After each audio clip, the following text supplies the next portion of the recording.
ఒకవైపు అమరావతిలో ఉన్న రైతులకి మేము అండగా ఉంటామంటూ సిఆర్డిఏ పరిరక్షణ సమితి పెట్టిన వైఎస్ జగన్మోహన్ రెడ్డి గారు మావిగానే మా మా రాజధాని అంటూ ప్రకటించారు. ఎలా చూడాలంటారు ఈ రెండు స్టాండుల్ని? ఎలా చూసేది ఏమీ లేదు ఇందులో. మామూలుగా మెంటల్ హాస్పిటల్లో ఉంటుంటారు ఆ పిచ్చోళ్ళు హాస్పిటల్ జనజీవన సవంతులు వస్తే ఎట్లా ఉంటుందో, ఒక మతిస్థిమితం లేని వ్యక్తి ఎలా ఉంటాడో, ఇదిగో ఇతనే మతిస్థిమితం లేని వ్యక్తి అని చెప్పి ప్రజలు చెప్పి నవ్వుకుంటున్నారు. ఎందుకంటే ముందు 3 రాజధానులు అని చెప్పి మొన్నటిదా డ్యాన్స్ ఆడాడు. 4 ఏళ్ళు నరకం చూపించాడు రాజధాని రైతులకి. వాళ్ళు కనీసం గుళ్ళు గోపురాలకి దండాలు దశకాలు పెట్టుకోవడం కూడా ఛాన్స్ ఇవ్వకుండా చీరలు లాగి అడ్డ రోడ్ల మీద పోలీసులు సైతం లాఠీలతో ఒక క్రిమినల్స్ని కొట్టినట్టుగా కొట్టి 4 ఏళ్ళు వాళ్ళ మొహాలు చూడటానికి కూడా ఇష్టం లేకుండా పరదాలు కట్టుకొని తిరిగిన నాయకుడు వైఎస్ జగన్మోహన్ రెడ్డి గారు. ఇప్పుడు ఏంటంటే కొత్తగా అధికారం పోయేటప్పటికి మా విగన్ మాచర్ల విజయవాడ గుంటూరు రాజధాని చేస్తానని చెప్పి ఒక మొన్నటిదా ఎగిరాడు. అది అయిపోయింది. ఇప్పుడు మా విగన్ అయిపోయిన తర్వాత నిన్న అనుకుంటా విజయవాడ రాజధాని అన్నాడు. పక్కన ఉన్న నాయకుడు కూడా విస్తుపోయారు. మరి దాన్ని బట్టి అతని మనస్తత్వం ఏంటో రాష్ట్ర ప్రజలకు తెలుస్తుంది. పూటకు మాట, రాత్రి ఆత్మలతో మాట్లాడిన మాటలు మొత్తం పొద్దున్నే ప్రజలతో మాట్లాడుతుంటాడు. లేకపోతే మావిగానే ఏంది, మళ్ళీ రాజధాని వచ్చి విజయవాడ అంటావేంది? ఇది ఆత్మలతో మాట్లాడితేనే ఇట్లా ఉండేది. మనుషులతో మాట్లాడి రాజకీయం చేయాలి, 20 ఏళ్ళు రాజకీయ జీవితంలో ఉండాలి, ప్రజాక్షేత్రంలో నిలబడాలి అన్న నాయకుడు చెప్పే మాటలు కాదు, చేసే చేష్టలు కావు. మీకు ఒక చిన్న ఎగ్జాంపుల్ చెప్తాను. తమిళనాడులో విజయ్ గవర్నమెంట్, అతను కనీసం ఒక 15 సంవత్సరాలు సినీ ఫీల్డ్లో వెలిగిన వ్యక్తి. అతను సంబంధాలు ఉంటాయి, మంచి చెడులు మాట్లాడుకుంటారు, స్నేహితం ఉంటాయి, అన్నీ ఉంటాయి. డిఎంకేలో ఉన్న ఒక మాజీ మంత్రి, ప్రస్తుత ఎమ్మెల్యే నోటికి వచ్చినట్టుగా నిన్న మాట్లాడితే 24 గంటల్లో కోర్టు అరెస్ట్ చేసేది, కోర్టుకు వెళ్ళి బెయిల్ పిటిషన్ వేస్తే కోర్టులో జడ్జి అడిగిన ప్రశ్నలకి సమాధానం చెప్పడం చేతకాలేని ఎదవవాడు. ఒక అధికార పార్టీ ముఖ్యమంత్రి మీద ఇటువంటి దుర్భాషలైన మాటలు మాట్లాడుతున్నావే, నీ దగ్గర సాక్ష్యం ఉంటే మాట్లాడాలి. నువ్వు మాజీ మంత్రివి, ప్రజెంట్ ఎమ్మెల్యేవి, నువ్వు ఈ విధంగా చేయడం నీకు ఎంతవరకు బాధ్యం? నీకు నేను బెయిల్ ఆర్డర్ ఇవ్వను అనగానే వెంటనే పోలీసులు అరెస్ట్ చేసి తీసుకెళ్ళి 14 రోజులు రిమాండ్ విధించారు. అటువంటి స్థితి మన రాష్ట్రంలో, ఆంధ్రప్రదేశ్లో రావాలి. కూటమి ప్రభుత్వం మీద ఎవడైనా నోరు పారేసుకున్నాడా, వాడికి రక్షణ కల్పించడం కాదు కావాల్సింది. నోరు పారేసుకుంటే తీసుకెళ్ళి లోపలేస్తారు, కేసులు పెడతారు అనేది భయాన్ని కలిగించాలి. ఆ భయాన్ని 2 ఏళ్లలో కూడా వీళ్ళు కలిగించలేకపోయారు. ఎందుకు కలిగించలేకపోయారో అది దేవుడికి తెలుసు, మనకు తెలియదు. కాకపోతే నాకు తెలుగుదేశం పార్టీ 30 సంవత్సరాల కార్యకర్తగా నాకున్న అనుభవం మీరు చెప్తున్నా. మరి ఎందుకు వేచి చూస్తున్నారో నాకైతే తెలియదు. ఇది మాత్రం పద్ధతి కాదు. ఎవరైనా సోషల్ మీడియాలో కనుక ఒక పార్టీ అధికార పార్టీ మీద, కూటమి ప్రభుత్వం మీద వ్యతిరేకంగా మాట్లాడి నోటికి వచ్చినట్టుగా ప్రశ్నించకూడదు అంటారా కూటమి ప్రభుత్వాన్ని? ప్రశ్నించే విధానం ఇదా? ఆ నా కొడుకు ఈ నా కొడుకు అంటే విధాన్ని ప్రశ్నించడం అంటారా? మీరు కూడా అట్లాగే ప్రవర్తిస్తున్నారు. ఏమన్నా యూట్యూబర్లు, మొన్న ఒక యూట్యూబర్ని ఒక రవికృష్ణ ఇవాళ వాడిని కూడా తీసుకుని లోపలేశారు. యూట్యూబర్లు ప్రశ్నించే విధానం ఎట్లా ఉంటుంది? మీరు ప్రశ్న అడుగుతున్నారు, వాళ్ళు బూతులు తిడుతున్నారు. సాక్షాత్ హోమ్ మినిస్టర్ మీదే అమర్నాథ్ ఎట్లాంటి మాటలు మాట్లాడాడండి. దాని మీద స్టిక్ అనే ఉన్నాను అంటున్నాడు ఆయన. ఇది దాని మీదే ఉన్నాను, ఆ మాటలు నేను వెనక్కి తీసుకొని అంటున్నాడు. ఎప్పటికీ మరి తీసుకోకపోతే లోపల వెళ్ళి కూర్చుంటాడు. ఏముంది, ఇక్కడ చెప్పేది కోర్టులో చెప్పుకుంటాడు. తప్పు మాట్లాడాను, ఆవేశంతో మాట్లాడాను, ఒళ్ళు బలిసి మాట్లాడాను, అధికారం పోయేటప్పటికి నాకు ఒళ్ళు కొవ్వికి పోయి అధికారం కోసం తాపత్రయపడతా నేను హోమ్ మినిస్టర్ మీద మాట్లాడాను, దయచేసి నా వ్యాఖ్యలు వెనక్కి తీసుకుంటా అని కోర్టులో చెప్పుకుంటాడు. లేకపోతే 2-3 ఏళ్ళు జైలు శిక్ష అనుభవించి వస్తాడు. అంతేగాని వీళ్లకు భయం లేకపోతే ఇప్పుడు ఈరోజు చంద్రబాబు నాయుడు గారు కానీ ఎవరైనా కానీ గొడ్డలి పార్టీ అని మాట్లాడుతున్నారు. ఆ పార్టీ ఉన్న నైజం ఎట్లాంటిది? రాక్షస ఆనందం, పైశాచిక ఆనందం, క్రూరత్వం, కార్యకర్తలు కడుపుల నిండా నింపారు జగన్మోహన్ రెడ్డి గారు. కొట్టు రప్ప నరికే గంగమ్మ జాతరలో తలకాయలు ఎగరేసినట్టు ఎగరేస్తాం. ఏంది భాష?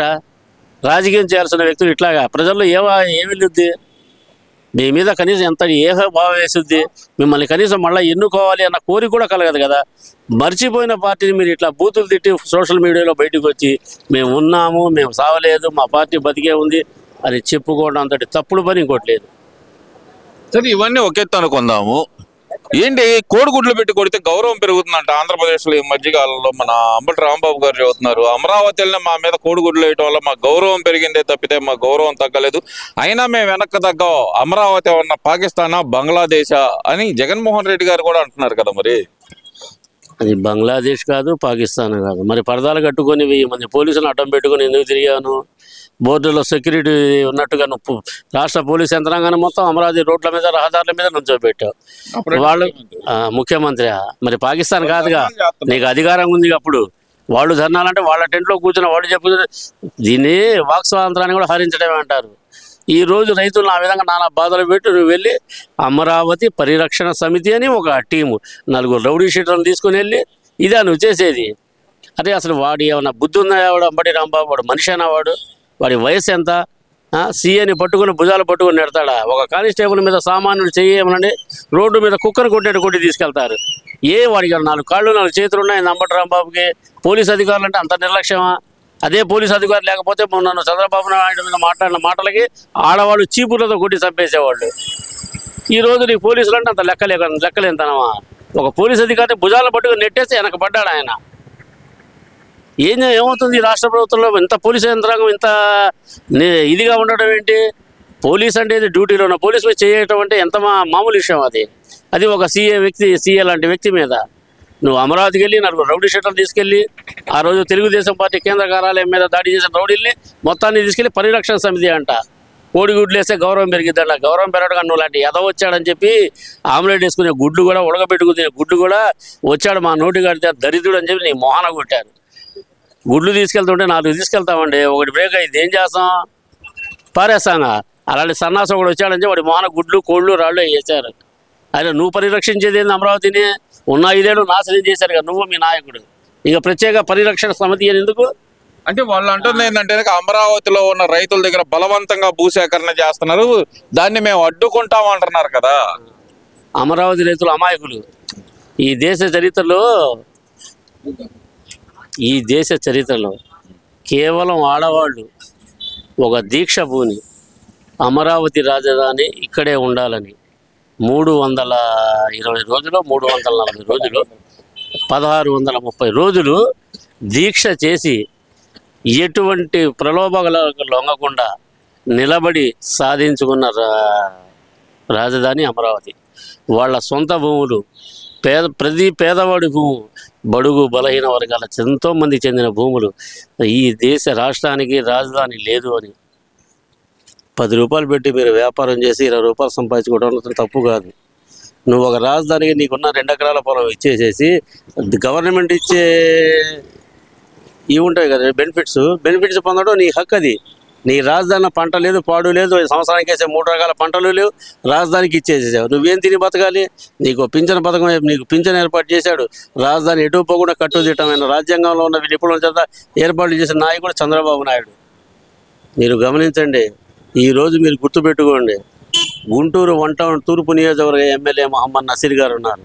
అతన్ని మీ బ్యాట్ చేయడానికి మీరు ఎన్నో రకాల ప్రయత్నాలు చేశారు. వైసీపీ నాయకులు 10 సంవత్సరాలు ఎమ్మెల్యేగా పనిచేసిన నాయకులు ఉన్నారు. కొత్తగా నాయకత్వాన్ని అందిపుచ్చుకోవడానికి వచ్చిన మహిళా నాయకులు ఉన్నారు. వాళ్ళందరూ ఏమయ్యారు? నసీర్ అహ్మద్ గారు ఏమైనా తప్పు చేస్తుంటే పక్కనేగా ఎలుగెత్తి ఇంటి ముందు ఆఫీసు ముందు ధర్నాలు చేయొచ్చుగా. నిబద్ధతగా నిజాయితీగా చేస్తున్న నాయకుడు మా హాజీ మహమ్మద్ నసీర్ గారు. కనుక మీరు ఆయన విషయంలో ఎలా తప్పు చేయాలనుకున్నా కానీ వేసిన ఉమ్ము మీ మీదే పడుద్ది, చేసే తప్పు మీ మీదే పడుద్ది, పడ్డ రాయి కూడా పైనెత్తిన రాయి మీ మీదే పడుద్ది. అది గుర్తుపెట్టుకోండి. మహాకూటమిని అప్రతిష్ట పాలు చేయాలి అనుకునే వాళ్ళు ఎవరైనా సరే సార్, ప్రజలు గమనిస్తున్నారు. 7 రూపాయలు పెట్టి పేపర్ కొన్న ప్రతి వ్యక్తి గమనిస్తున్నాడు. టీ తాగి ఒక సిగరెట్ తాగే లోపు సగం పేపర్ చదువుతున్నాడు సార్. పేపర్లో వచ్చే వార్తల్ని ప్రస్తావిస్తున్నాడు. ఇంట్లో భార్యతో సచ్చారు. ఇప్పుడు సర్ అని చెప్పి ఒకటి కొత్తగా నిబంధనలు పెట్టారు. మీరు గమనించండి, ఈ సర్ అనే విధానం మీద చాలా మందికి అపోహలు ఉంటాయి. ఏదో దొంగ ఓటు. అపోహలు ఏంటి? జగన్మోహన్ రెడ్డి గారే చెబుతున్నారు మా ఓట్లు తీసేయడానికే సర్ పెట్టారని. ఒక చిన్న మాట అడుగుతాను. నా పేరు ఇదండి, నా ఓటు హక్కు ఉంది. నేను ఓటు టీడీపీకి వేస్తానా, కాంగ్రెస్కి వేస్తానా, బీజేపీకి వేస్తానా, జనసేనకి వేస్తానా అనేది ఐడెంటిఫై అని ఉంటుందా? అంటే ఉండదు. అక్కడ బిఎల్ఏలు వస్తాయి, అక్కడ బిఎల్ఏలు వస్తున్నారు కదా, వీళ్ళు పలానా పార్టీ అని చెప్పి తీపేస్తున్నారు. నేను లోపలికి వెళ్ళి వేసే ఓటు వచ్చి చూసా వెనక నిలబడి నువ్వు వచ్చి చూసావా ఈ తెలుగుదేశం ఓట్లు ఈ కాంగ్రెస్ ఓట్ల తీయల్ని మా ఓట్లు మొత్తం తొలగించని ఎలా చెప్తావు? ఏ ఆధారంతో మాట్లాడతావు? నోటికి వచ్చినట్టు మాట్లాడతాం కాదు భాయ్. మాట్లాడితే దానికి న్యాయం ఉండాలి, లేదంటే ఉండాలి. అది పద్ధతి. అంతే తప్పనించి మా ఓట్లు తొలగిస్తున్నారు, ఎవరి ఓట్లు ఎలా ఐడెంటిఫై చేస్తాను? ఈ తెలుగుదేశం పార్టీ ఓట్లను ఎట్లా ఐడెంటిఫై చేస్తావు? నేను చెప్పుకుంటాను 30 సంవత్సరాలుగా తెలుగుదేశం పార్టీ కార్యకర్తని. ఎటువంటి గుర్తింపు లేకపోయినా కానీ పార్టీ కోసం పనిచేసే కార్యకర్తని.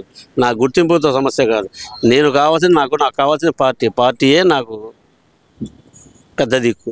పార్టీని నేను నమ్ముకొని బతుకుతాను. పార్టీయే నా ఇది. కానీ ఒక మాట గుర్తుపెట్టుకుని మరొక్కసారి మహాకూటమిని ఆదరించండి. సర్ మీద అపోహలు తొలగించండి. బిఎల్ఓలకు మీ సమస్యలు విన్నవించండి. మీకు రావాల్సిన ఐడియాలు అవగాహన లేకపోతే బిఎల్ఓలు వివరిస్తారు. కాకపోతే 1 టౌన్లో కొద్దిగా నత్తనడక నడుస్తుంది, 2 టౌన్లో బాగా నడుస్తుంది, 1 టౌన్లో కూడా వేగం పుంజుకుంటుంది. ఇప్పుడు వేగం వచ్చే ఈ నెల 14వ తారీఖు దాకా ఉంది అవకాశం. కనుక ఏ ఒక్క ఓటరు అధైర్యపడద్దు. మీ ఓటు ఎక్కడికి పోదు. దయచేసి మీరు మీ సమయాన్ని ఒక 20 నిమిషాలు కేటాయిస్తే సర్ మీద మీకున్న దురభిప్రాయం అంతా వెళ్ళిపోయింది, సదభిప్రాయం వచ్చేది. దొంగ ఓట్లు కాదు సార్, చనిపోయిన ఓట్లు స్లిప్పులు తీసుకెళ్ళి గేడింగ్ చేసేది. అది ఈ వార్డులో ఎంతమంది చనిపోయారు ఓటు హక్కు ఉన్న వాళ్ళని ఆ ఓట్లు మొత్తం గేడింగ్ చేస్తున్నారు. అవన్నీ దొంగ ఓట్లుగా పోయి నిర్ధారిస్తున్నారు. ఆ దొంగ ఓట్లు పడకుండా చనిపోయిన వ్యక్తుల ఓట్లు ఎలాగో మురుగున పడతాయి. ఆ ఓట్లు తిరిగి ఓటరుగా నమోదు చేసుకోలేని వ్యక్తి చనిపోతే ఆ ఓటు స్లిప్ తీసుకుని కూడా దొంగ ఓట్లు వేసే నాయకులు ఉన్నారు మన దగ్గర. అవి నిరూపణ, అవి జాగ్రత్తగా తప్పు జరగకుండా ఈ సర్ అనే పథకంతో జరుగుతుంది. కనుక ఎటువంటి అపోహలు వద్దు. మీరందరూ సహకరించండి, ఈ రాష్ట్ర ప్రభుత్వానికి సహకరించండి. బిఎల్ఓలు మీ ఇంటి దగ్గర తిరుగుతున్నారు, సెంటర్లో పాయింట్లు పెట్టుకొని ఉంటున్నారు. మీరు రాండి, మీ ఓటు హక్కుని సరి చేసుకోండి. ఇందులో ఎటువంటి అపోహలకు తావులేదు. మరొక్కసారి మహాకూటమిని ఆదరించండి.